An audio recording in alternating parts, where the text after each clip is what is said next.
Ayan guys, tapos ko lang mag hot water, tapos ayan, may linagang kamuting kahoy ako. Tapos yung pasalubong ng anak ko kagabi. Ayan, yung anak kong bunso. Thank you, nak.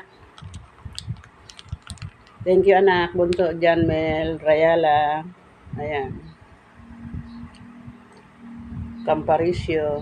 Ayan. Tapos guys, maghihimay ako ng talbos kamote. Yung bumili ng asawa ko. Kasi may natira kaming pritong galunggong. Sabi ko, masarap yun lagyan ng talbos kamote. Ayan. Pagising ko, meron na sa rep. Kaya inihimay ko na.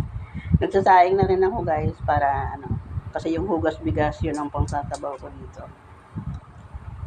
Konti lang yung sabaw, yung tama lang. Masarap yan eh. Tapos may kamatis. Wow. Talo-talo na. Mayaman sa vitamina guys.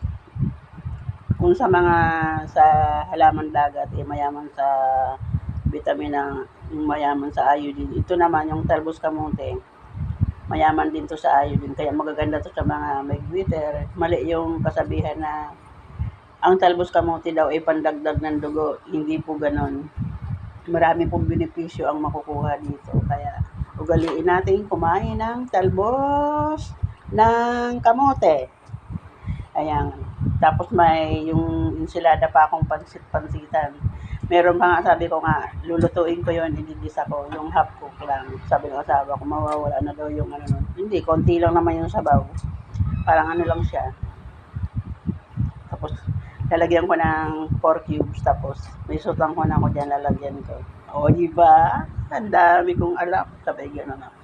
Thank you for watching. Good morning and happy Friday and happy Father's Day sa lahat ng mga tatay dyan. Ayan. Thank you so much. God bless.